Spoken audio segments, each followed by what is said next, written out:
जय श्री राम। रावण का दूत श्री रामचंद्र जी की सामर्थ्य का रावण से वर्णन कर रहा है। लक्ष्मण जी ने रावण के लिए एक पत्रिका दी है। उस पत्रिका में क्या लिखा है, आइए जानें। पत्रिका में लिखा था कि ऐ रावण मूर्ख, केवल बातों से ही मन को रिझाकर अपने कुल को नष्ट भ्रष्ट न कर। श्री राम जी से विरोध करके तू ब्रह्मा विष्णु और महेश की शरण भी जाएगा तब भी नहीं बचेगा। या तो अभिमान छोड़कर अपने छोटे भाई विभीषण की तरह प्रभु के चरण कमलों का भ्रमर बन जा, अथवा रे दुष्ट श्री रामचंद्र जी के बाण रूपी अग्नि में परिवार सहित पतिंगा हो जा। कि सुनत सभय मन मुख मुस्काई, कहत दसानन सब ही सुनाई। भूमि परा कर गाहत आकाशा, लघु तापस कर बाग बिलासा। पत्रिका सुनते ही रावण मन में भयभीत हो गया, परंतु मुख से ऊपर से मुस्कराता हुआ वो सबको सुनाकर कहने लगा, जैसे कोई पृथ्वी पर पड़ा हुआ हाथ से आकाश को पकड़ने की चेष्टा करता हो, वैसे ही यह छोटा तपस्वी लक्ष्मण बाग विलास करता है, डींगे हाँकता है। कि कहा सुखनाथ सत्य सब बानी, समुझहि छाणी प्रकृति अभिमानी। सुनहु बचन मम परिहरि क्रोधा, नाथ राम सन तजहु विरोधा। दूत ने कहा कि हे नाथ, अभिमानी स्वभाव को छोड़कर इस पत्र में जो बातें लिखी हैं उनको आप सत्य समझिए। क्रोध छोड़कर मेरा वचन सुनिए। हे नाथ, श्री रामचंद्र जी से बैर को त्याग दीजिए। कि अति कोमल रघुवीर स्वभाऊ, यद्यपि अखिल लोक कर राऊ।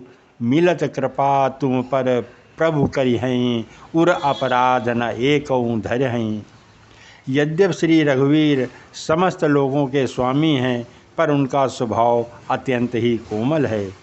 मिलते ही प्रभु आप पर कृपा करेंगे और आपका एक भी अपराध वो हृदय में नहीं रखेंगे। कि जनक सुता रघुनाथ ही दीजे, इतना कहा मोर प्रभु की जय।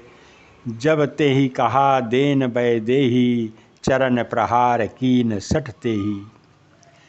जानकी जी श्री रघुनाथ जी को दे दीजिए। हे प्रभु, इतना कहना मेरा मान लीजिए।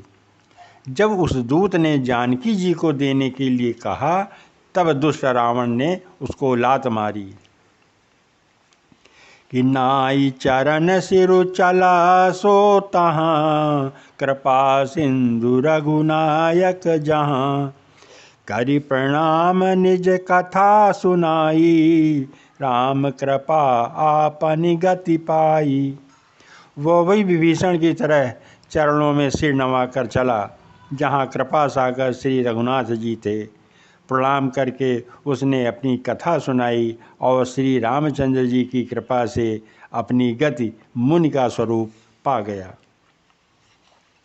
कि ऋषि अगस्त्य की साप भवानी, राक्षस भयउ रहा मुनि ज्ञानी। बंदी राम पद बारहि बारा, मुनि निज आश्रम कहु पग उधारा। शिव जी कहते हैं कि हे भवानी, वह ज्ञानी मुनि था, अगस्त ऋषि के श्राप से राक्षस हो गया था। बार बार श्री राम जी के चरणों की वंदना करके वह मुनि अपने आश्रम को चला गया। कि विनय न मानत जलधि जड़, गए 3 दिन बीत। बोले राम सकोप तब भय बिनु होई न प्रीति। इधर 3 दिन बीत गए, किंतु जड़ समुद्र विनय को नहीं मानता। तब श्री रामचंद्र जी को क्रोध आ गया और वो बोले कि बिना भय के प्रीति नहीं होती है। कि लक्ष्मण बान सरासन आनु, असो सहु बारि दिव्य सिखि कृसानु। सठ सन विनय कुटिल सन प्रीति, सहज कृपन सन सुंदर नीति। हे लक्ष्मण, धनुष बाण लाओ, मैं अग्नि बाण से समुद्र को सोख डालूं। मूर्ख से विनय, कुटिल के साथ प्रीति, स्वाभाविक ही कंजूस से सुंदर नीति, उदारता का उपदेश करना बेकार है। कि ममता रत सन ज्ञान कहानी, अति लोभी सन बिरति बखानी। अक्रोधी सम कामी हरि कथा, ऊसर बीज भय फल जथा। ममता में फंसे हुए मनुष्य के ज्ञान की अगर बातें करें तो वो बेकार है। अत्यंत लोभी मनुष्य से वैराग्य का वर्णन करना बेकार है। क्रोधी से सम शांत की बात और कामी से भगवान की कथा कहो को सुनो तो वो नहीं सुनेगा, ये कहना ही बेकार है।